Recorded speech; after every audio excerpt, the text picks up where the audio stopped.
नमस्कार दोस्तों, मैं अजय धसमाना लेकर आया हूँ अपनी लिखी कहानी जिसका शीर्षक है आह लोकतंत्र।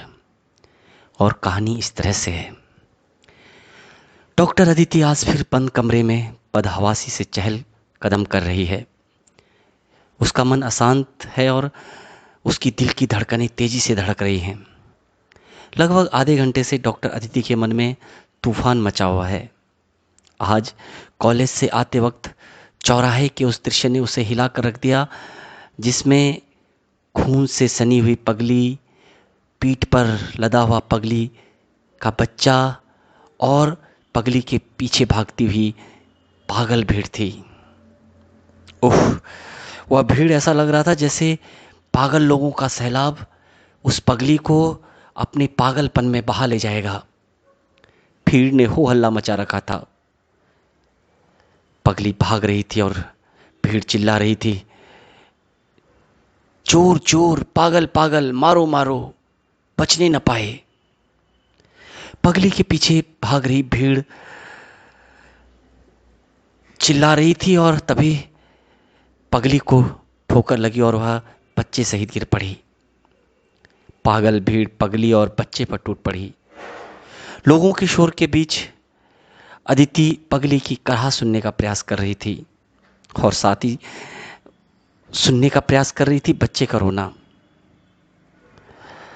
वह अपनी कार में बैठे बैठे सारा दृश्य देख रही थी। कुछ समय बाद भीड़ पगली पर अपना गुस्सा उतार कर छंट गई। पगली जोर जोर से कराह रही थी। उसका पूरा शरीर खून से सना था। उसका लगभग 2 साल का बच्चा उसके शरीर से छिटक कर उससे लगभग 4-5 कदम दूर जोर जोर से रो रहा था। पगली कोहने के बल सरकते हुए बच्चे की तरफ गई। डॉक्टर अदिति कार से उतरकर पगली के पास गई। डॉक्टर अदिति रोज की तरह आज भी पगली के लिए खाने का पैकेट और बच्चे के लिए दूध लाई थी, लेकिन आज कॉलेज के लिए अदिति को देर हो गई थी, इसलिए सुबह जाते वक्त वह पगली को खाना नहीं दे पाई। अदिति ने मोबाइल फोन से पुलिस को सूचना दी। पगली कातर आंखों से डॉक्टर अदिति को देख रही थी और जैसे कह रही थी, काश कि हर रोज की तरह तुम मुझे खाना और बच्चे को दूध दे देती तो आज यह सब न होता। और डॉक्टर अदिति की आंखों से छलछला उठे 2 बूंद आंसुओं के, और पगली की सूनी आंखों से भी टपक पड़े आंसू। शायद ये आंसू पहचानते हैं प्रेम की भाषा, अपनत्व की परिभाषा और इंसानियत के स्पर्श को। अदिति पगली को खाना दे रही थी कि तभी एक काले कलूटे आदमी ने मुंह से पीक मारते हुए जोर जोर से कहा, अरे इस पगली ने आज हद कर दी। गुप्ता जी के होटल बैजंती के मिठाई काउंटर से रसगुल्ले चुराने का प्रयास किया इसने। और उस आदमी के समर्थन में एक संभ्रांत जैसा दिख रहा आदमी बोला, हाँ हाँ यार, यह पगली ढोंग करती है, ये पागल नहीं है, यह बच्चलन है। पता है जो बच्चा है इसकी नौजायज औलाद है। डॉक्टर अदिति से रहा नहीं गया। वह चिल्ला उठी, शरीफों के शहर में रहने वाले नकाबपोश शरीफों, अपनी कुत्ते को विदेशी ब्रेड देने वाले, कभी तुमने सोचा तुम्हारे शहर में एक इंसान जूठी रोटी के लिए क्यों तरस रहा है? जायज़ नाजायज़ की बात करने वालों, अपनी गिरीवान में झांको। रात के अंधेरे में तुम जैसे लोगों ने इस पगली के साथ अनैतिक कार्य किया। पगली होने से पहले ये ऐसी नहीं थी। यह एक मासूम लड़की थी जो इस शहर में रोजी रोटी के लिए आई थी, और तुम जैसे इंसानों ने इसे क्या से क्या बना दिया। यह बच्चा तुम लोगों की ही देन है। अभी तक जो बड़ी बड़ी बातें कर रहे थे और सुन रहे थे, डॉक्टर अदिति की खरी बातें सुनकर एक एक कर वहां से दुम दबा कर भाग गए। तभी पुलिस वहां आई। औपचारिकता पूरी कर पगली और उसके बच्चे को अस्पताल में भर्ती किया गया। अदिति अभी अभी अस्पताल से अपने घर पहुंची थी। तब से वह बेचैनी से कमरे में चहलकदमी कर रही थी। वो सोच रही थी, इंसानियत अपने स्तर से नीचे गिर गई है। मुखौटा ओढ़े लोग सही गलत के आंकड़ों में जब चाहे उलटफेर कर रहे हैं। मानवीय संवेदनाएं क्षणिक स्वार्थों के लिए विक्षिप्त हो गई हैं। उफ, ये क्या हो रहा है? डॉक्टर अदिति के मन मस्तिष्क में तूफान उठा हुआ है। तभी डॉक्टर अदिति के मोबाइल फोन में रिंगटोन बजी। डॉक्टर अदिति आज जो हुआ उसकी उधेड़ बुन में खोई थी और मोबाइल की रिंगटोन बज रही थी, ये जीवन है इस जीवन का। रिंगटोन तेजी से कमरे में गूंज रही थी। अदिति चहलकदमी करते करते धड़ाम से सोफे पर बैठ गई और उसने मेज पर रखा फोन उठाया। तब तक फोन की रिंगटोन बंद हो चुकी थी। उसने मोबाइल में देखा तो अस्पताल से डॉक्टर गर्ग का फोन था। उसने जल्दी से फोन मिलाया और उधर से आवाज आई, हेलो। और इधर से डॉक्टर अदिति ने कहा, हेलो डॉक्टर साहब, मैं अदिति बोल रही हूँ। और उधर से डॉक्टर गर्ग ने कहा, हाँ अदिति जी, दरअसल इससे पहले मैंने आपको फ़ोन किया था, आपने फ़ोन उठाया नहीं। और इधर से अदिति ने कहा, हाँ डॉक्टर साहब बस ऐसे ही। ये बताइए पगली और उसके बच्चे कैसे हैं? और उधर से गर्ग ने कहा, हाँ अदिति जी, मैंने इसी विषय में आपसे बात करने के लिए फ़ोन किया। माँ और बच्चे की हालत में अब सुधार है। और अदिति ने कहा, ठीक है डॉक्टर साहब, मैं कल सुबह इस बारे में आपसे बात करती हूँ और अस्पताल में आपसे मिलूंगी। इतना कहकर डॉक्टर अदिति की ने फ़ोन डिस्कनेक्ट कर दिया। अदिति अब अपने को हल्का महसूस कर रही थी और उसने अपना सिर सोफे पर टिका दिया और आंखें बंद कर ली। कुछ ही देर में उसे नींद आ गई। शाम के लगभग 5 बजे उसके घर की डोरबेल बजी। नींद में खोई अदिति को डोरबेल की आवाज़ अजीब सी लगी। उसके मन में आया कि जा करके खींच के पटक कर दो डोरबेल को। डोरबेल की आवाज़ को अनसुनी कर अदिति आंखें बंद किए सोफे में पीठ टिकाए लेटी रही। डोरबेल की आवाज़ तेज हो गई थी। वह अनमनी तरीके से दरवाजे तक गई। की होल से देखा तो कपड़े बर्तन धोने वाली बाई थी, रमा। अदिति ने दरवाजा खोला तो रमा दनदनाते हुए सीधे किचन में चली गई। बाई किचन के कामों में लगी थी। तब तक डॉक्टर अदिति नहा धोकर बालकनी में जाकर कुर्सी में बैठ गई। शहर के प्रतिष्ठित शारदा अपार्टमेंट के बिल्डिंग नंबर 14 के तीसरी मंजिल में डॉक्टर अदिति का फ्लैट था। फ्लैट से लगभग पास के पकौड़ी वाले, ठेले वाले तथा अपनी खुशी और गम में खोए लोग और सब्जी मार्केट देखा जा सकता था। अदिति सोच रही थी कि हर कोई अपने में व्यस्त और मस्त है। इस शहर में इंसानों ने भावनाओं का व्यापार करना सीख लिया है। स्वार्थों के लिए हंसना और रोना, उफ। स्वार्थों के रेतीले महल में खड़े रिश्ते, इनके ढहने का यहाँ खतरा ही नहीं है। और अफसोस, अफसोस तो यहाँ बिल्कुल नहीं है। तभी रमा ने अदिति के पीछे से आवाज़ दी, मेम साहब। अदिति पीछे मुड़ी और उसने रमा से कहा, अरे रमा, क्या बात है? और रमा ने हिचकिचाते हुए अदिति से कहा, मेम साहब, वो 1,000 रुपये चाहिए थे। और अदिति ने कहा, अरे हाँ हाँ हाँ, क्यों नहीं, लेकिन परसों ही तो तुम मुझसे 1,000 रुपये ले गई थी। देखो रमा, ये अच्छी बात नहीं है। अभी तो महीने की 13 तारीख है। फिजूल खर्ची ठीक नहीं है। मैं तुम्हें महीने में 4,000 रुपये देती हूँ और अभी तो 13 तारीख ही है। डॉक्टर अदिति ने रमा को चेतावनी देते हुए लहजे में कहा। और रमा ने संकुचाते हुए कहा, ओह मैम साहब, बात यह है कि घर में रसोई ख़त्म हो गई है। महंगाई देख रही हैं ना आप, इस महंगाई ने तो मेरी कमर ही तोड़ दी है। 5 घरों में चौका बर्तन का काम करती हूँ, फिर भी बहुत बार भूखा रहना पड़ता है सारे परिवार को। भूख की कल्पना से ही रमा सिहर गई।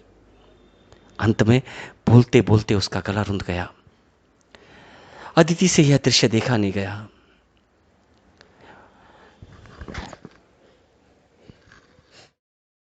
वह दौड़कर बेडरूम में रखे पर्स को उठाकर लाई और उसने रमा को 5-5 100 के 2 नोट थमा दिए। नोट देखकर रमा की आंखों में चमक आ गई और वो अदिति से कही, मेम साहब बाकी का अगले महीने में जोड़ देना। उन 5-5 सौ के 2 नोटों को थामते हुए रमा ने अपनी मुट्ठियों को भींच लिया। इन नोटों में उसके परिवार की भूख और तृप्ति जुड़ी थी, इसलिए वह इन्हें कसकर पकड़ना चाहती थी। उसे इन नोटों को मुट्ठियों में भींचने में असीम आनंद आ रहा था। वह चाह रही थी काश उसके पंख होते, वह दौड़ कर जाती और सुबह से भूखे उसके परिवार के लिए रसोई की व्यवस्था कर लेती। वह तेजी से मुड़ी और लंबे लंबे डग भरते हुए फ्लैट से बाहर चली गई। अदिति उसे देखती रही और वो सोचने लगी, ओह ये क्या हो रहा है, ओह ये महंगाई, कितने लोगों को 2 जून की रोटी के लिए तरसना पड़ रहा है। एक निगाह फिर उसने सब्जी मंडी की ओर दौड़ाई। लोग अपने में व्यस्त हैं। दिसंबर का महीना है, शाम के 6:30 बज रहे हैं, सूर्यास्त हो गया है। अंधेरा शहर को अपने आगोश में लेने के लिए आतुर है। अदिति अंगड़ाई लेते हुए कुर्सी में से उठी और ड्राइंग रूम में सोफे पर बैठ गई। टेलीविज़न पर वह न्यूज चैनल या कभी कभार फिल्में देख लेती है। उसने टीवी ऑन किया। एक खबरिया चैनल पर विज्ञापन आ रहे थे। टीवी का रिमोट लेकर वह चैनल बदलने लगी। दूसरे खबरिया चैनल पर न्यूज़ आ रही थी। आज फिर एक किसान और उसके परिवार ने आत्महत्या कर दी। टीवी पर किसान का घर और उसके शव के साथ उसके परिवार के 4 सदस्यों के शव दिखाए जा रहे थे। चैनल का संवाददाता उत्तेजक भाषा में किसान के परिवार की दशा और हादसे के विषय में वर्णन कर रहा था। वह आत्महत्या की सिलसिलेवार हो रही वारदातों को लेकर सरकार की संवेदनशीलता पर प्रश्न चिन्ह लगा रहा था। वह चटकारे लेकर हादसे का वर्णन कर रहा था। वहीं दूसरी ओर बड़े बड़े मंत्री, मुख्यमंत्री और अफसर घटना पर दुख व्यक्त कर रहे थे। टीवी कैमरे के आगे आने के लिए लोगों में होड़ मची थी। सरकार ने जांच आयोग बिठा दिया और विपक्ष के नेता ने आरोपों की झड़ी लगा दी। टीवी रिपोर्टर अपने चैनल के इस विशेष कार्यक्रम को चटकारे लेकर प्रस्तुत कर रहा था। जैसा कि न्यूज चैनलों में होता है, एक बड़ी खबर और ज़्यादा विज्ञापन। आलीशान जिंदगी जीने वाले नेता और अफसर एक गरीब किसान की आत्महत्या के रैंप पर मॉडलिंग कर रहे थे और लाखों करोड़ों लोग बेवकूफ़ों की तरह ऐसा कुछ होते देख रहे थे। देश को अपनी खून पसीने की मेहनत से अन्न उपलब्ध कराने वाला अन्नदाता किसान भूख के कारण अपने परिवार के साथ आत्महत्या कर रहा है और इस देश की छाती में मूंग दल रहे भ्रष्ट नेता और अफसर 5 स्टार पार्टियों में करोड़ों रुपए का जश्न मना रहे हैं और पब्लिक उप तक नहीं कर रही। इतना कुछ हो रहा है लेकिन कहीं कोई उप तक नहीं है।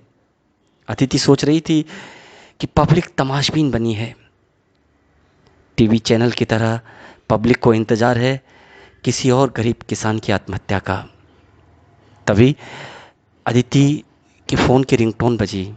ये जीवन है, इस जीवन का यही है।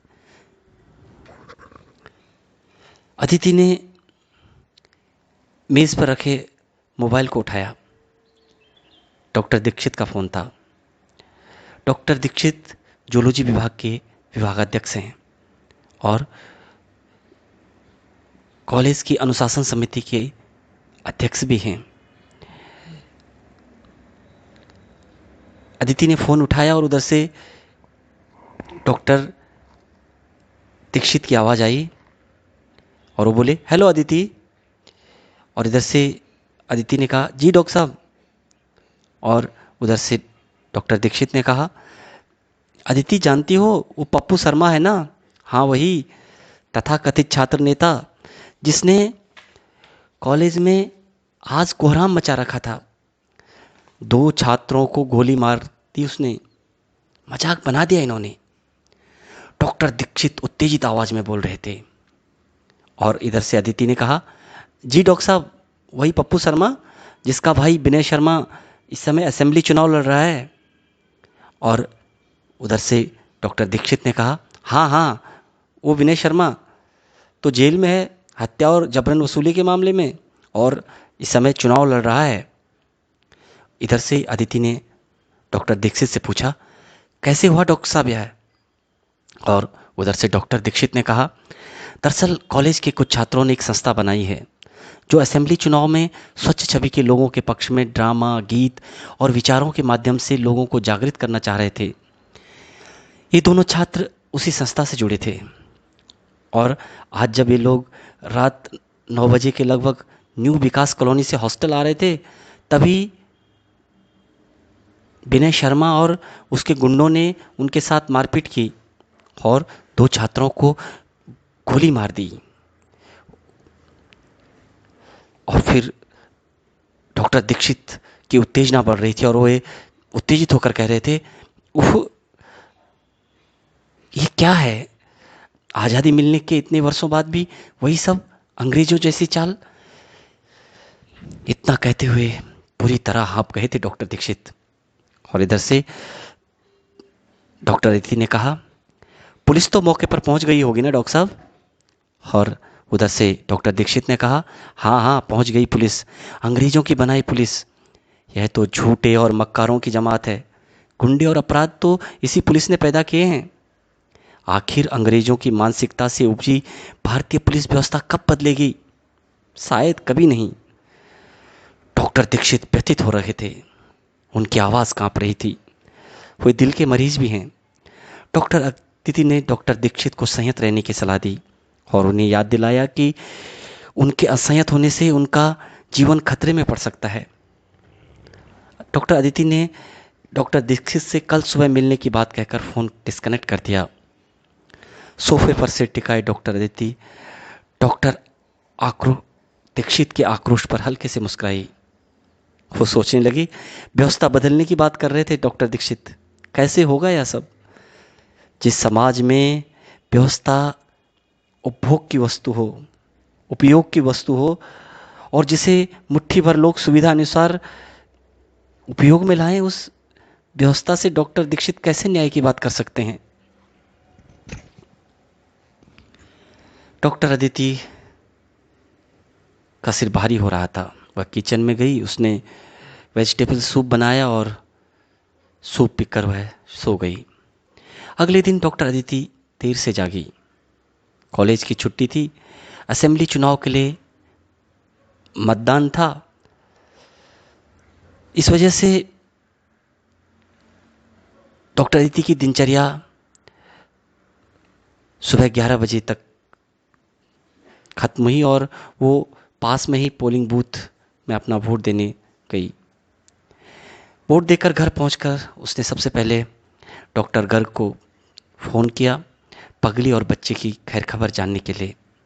डॉक्टर गर्ग ने डॉक्टर अदिति को बताया कि पगली और बच्चा अब ठीक हैं। यह जानकर अदिति को बड़ा संतोष हुआ।